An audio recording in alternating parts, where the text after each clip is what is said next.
Welcome to Talkin Business. I'm Joe Catrambone, CEO of the Stuart Martin County Chamber of Commerce, and it's my pleasure to have Jennifer Richards, owner of All Area Roofing, as my guest. Not only is she a member, but she's a trustee member, and I thank you so much for that. You're welcome. I really appreciate that. So, obvious question I'm going to ask you, and I'm sure you ask this a lot. How does a lady end up owning a roofing company? It's a very good question, Joe. One I get all the time. I was 27 years old, working for my mother in her flower shop. I grew up in a family of entrepreneurs, and I had 2 young children at the time. The storms, Hurricane Ida, Francis and Jean hit here in '04. I remember. Yeah, and my father has an office on the West Coast, a different company, and asked if we wanted to open up an office here, and why not? Let's give it a whirl. There wasn't a huge future in Broward County for myself. You know, this was an opportunity to start something of my own and have something that I could have some pride in and enjoy. And we ended up in Martin County. So is that, you came to Martin County from where? Davie. Okay. Oh, so, I mean, how did you decide on? It always amazes me, and it intrigues me because we're not only Stuart, but the Treasure Coast is such a tiny little speck on the map. So it always intrigues me how people end up here, and but why Stuart? Stuart. So funny enough, my ex-husband kind of grew up in Jersey, but he also grew up here as well, kind of back and forth. And he just remembered from going to school in St. Lucie County that the kids had to be bused. And he said, absolutely not. Our kids will not be bused.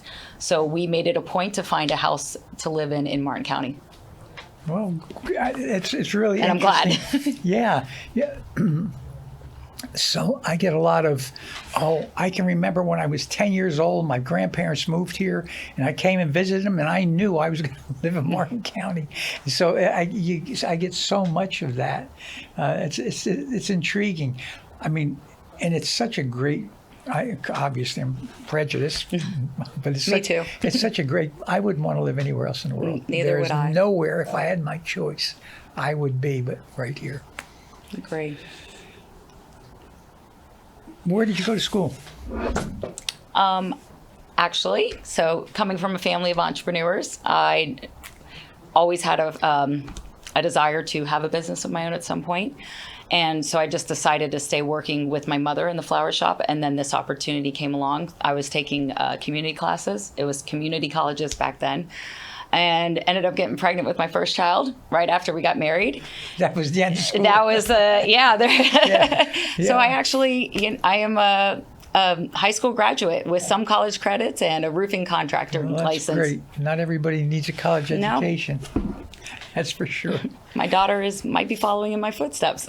Oh, that's really great. So tell me,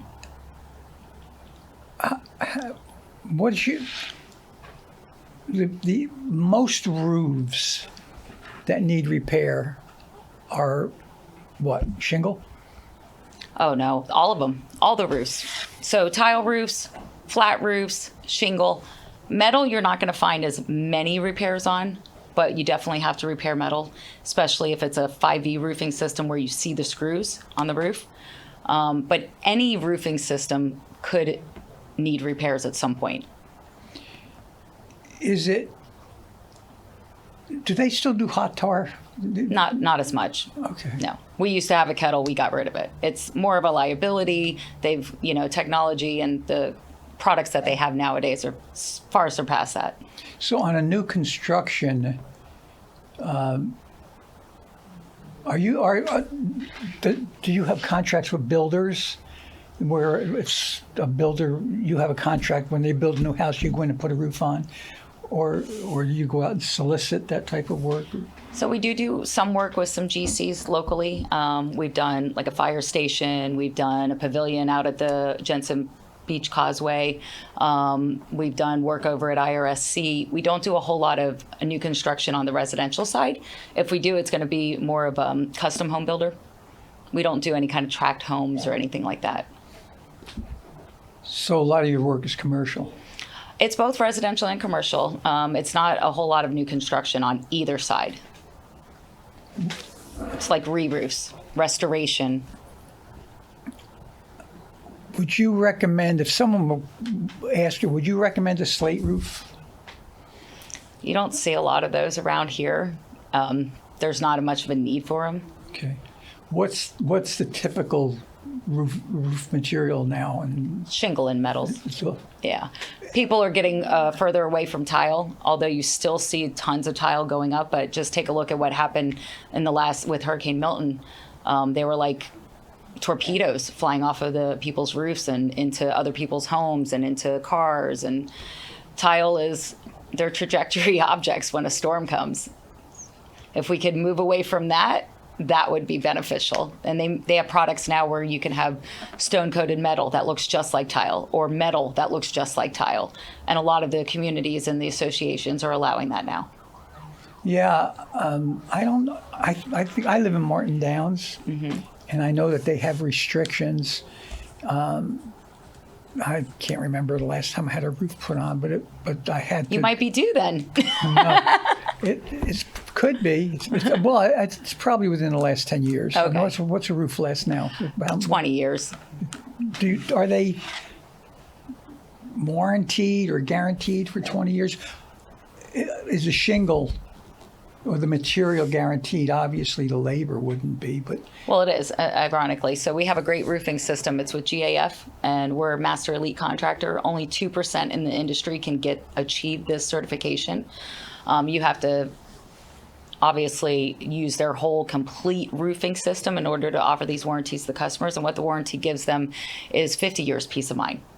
The battle right now, and that includes labor. Wow. That includes labor all the way down to the deck. So it's a beautiful thing to have if you're going to go the shingle route. I would definitely always recommend GAF.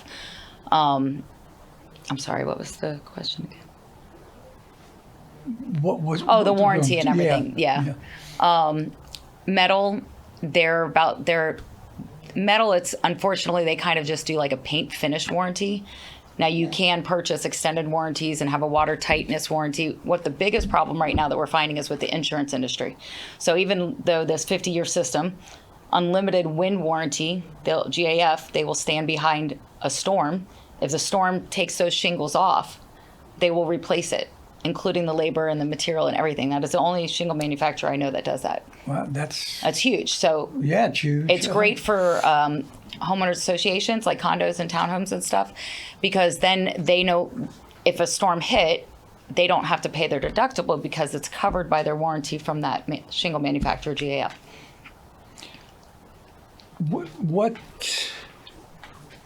type of roof is more apt to? I don't want to put that's negative. What lasts longer?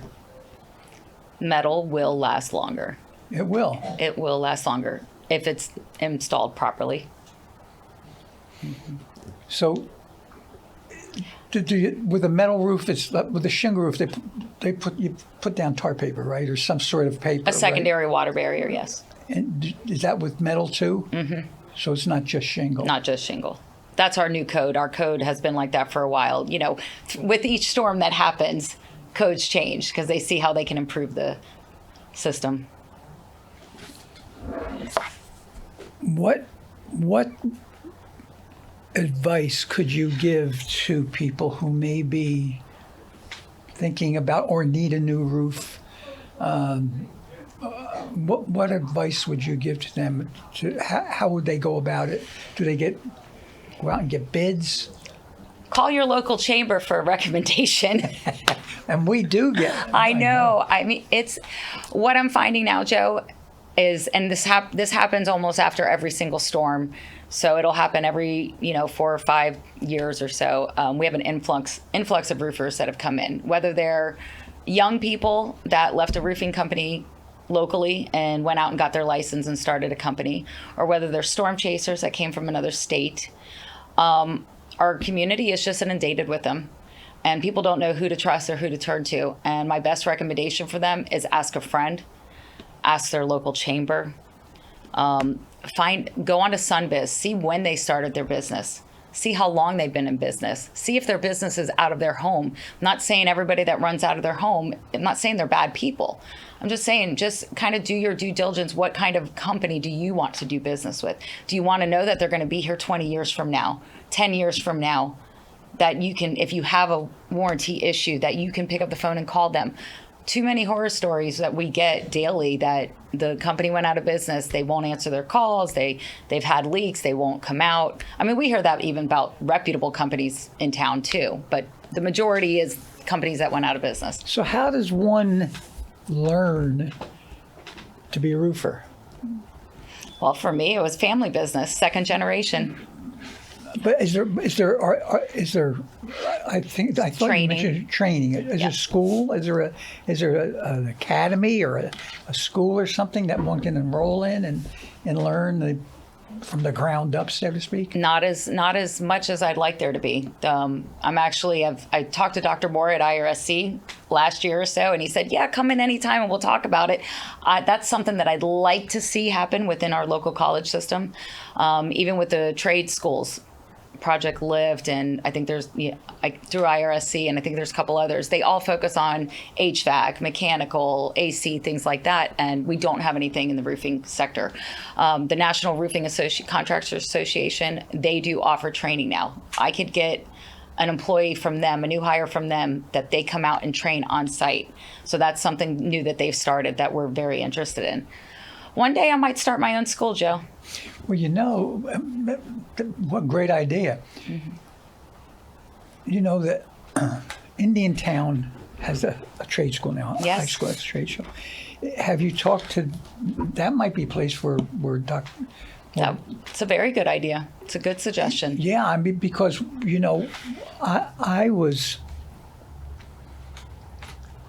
I from when I got here was,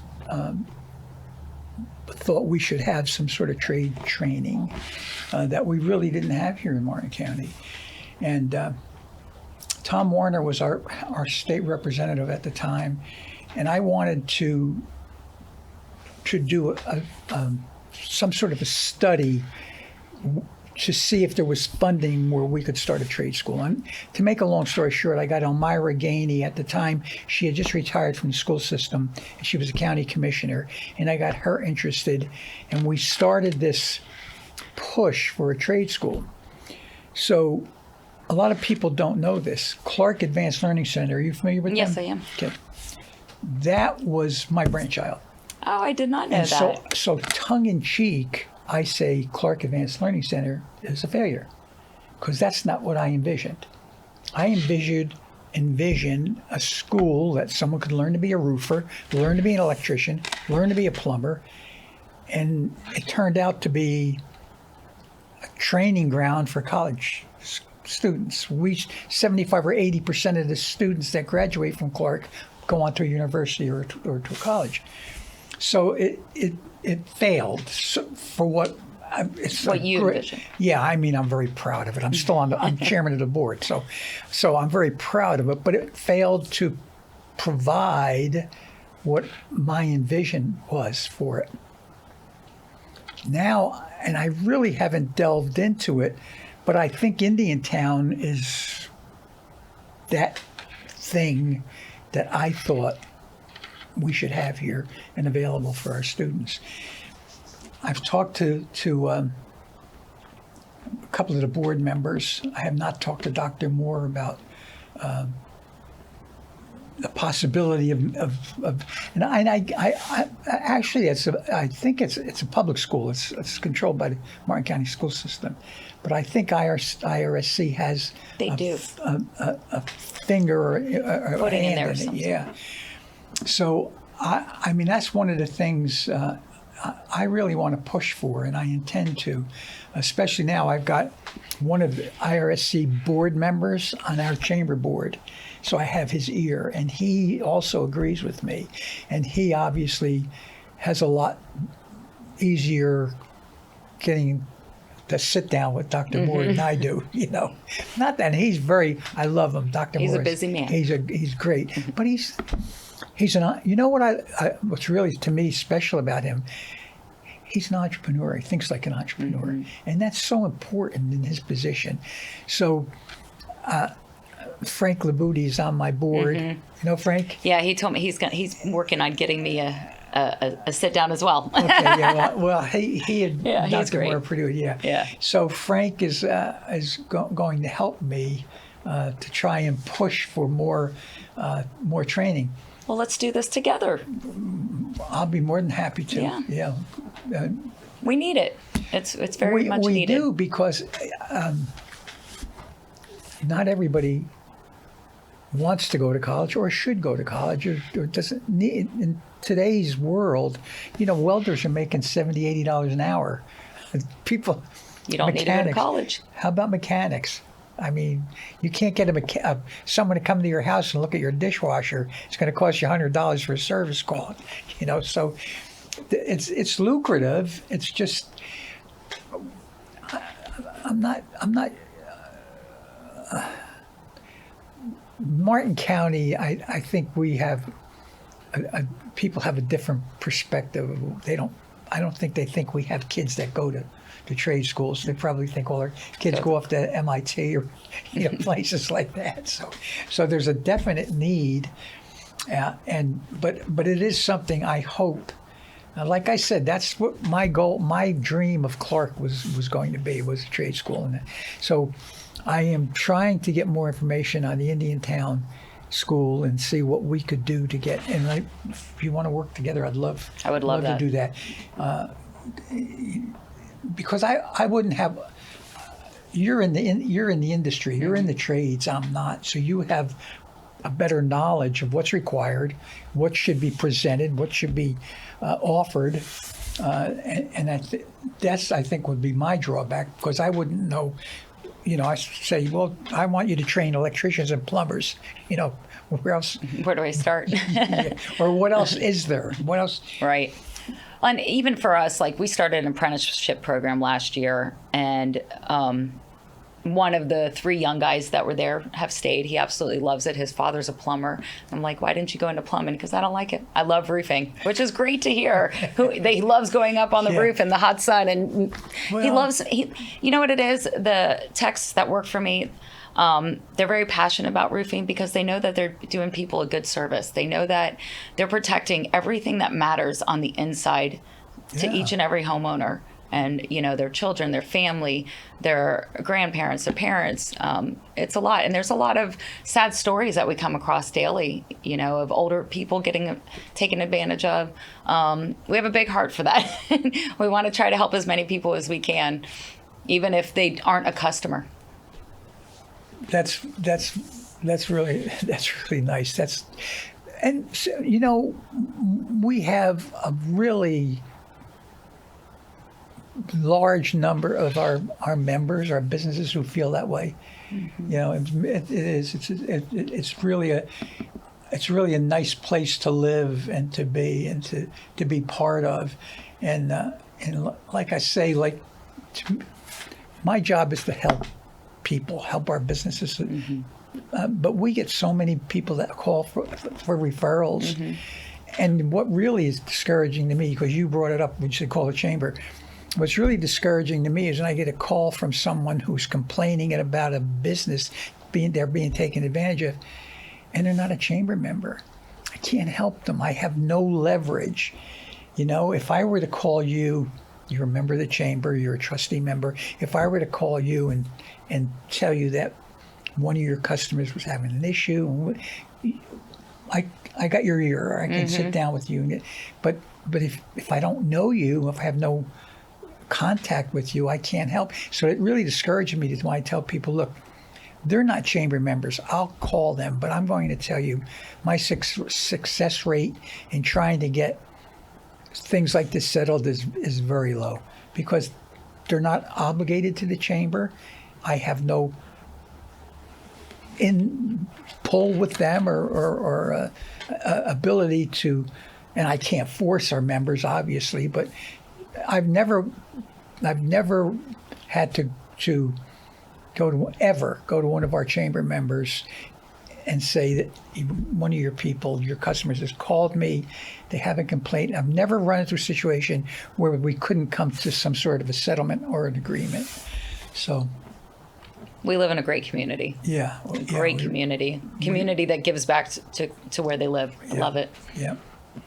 So we're winding down.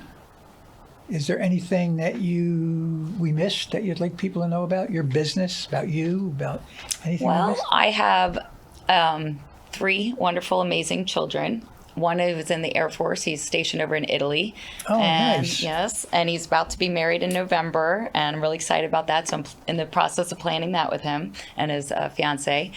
And then my daughter, she is 20, and she is following in my footsteps. She works for me and is amazing. I'm so proud of her. She loves roofing. She wasn't sure at first. 2 years ago, she was 18. What 18-year-old wants to be tied down to an office job, right out of high school. But she has since fallen in love with it, and she sees this as a great career path for her, maybe run her own office someday. And then I have a 16-year-old who's in Treasure Coast Rowing Club, and very proud of him. He's got 1 year left of school. Well, congratulations. Those are That's some of the great. things I wanted you to know. Yeah, well, thank you so much.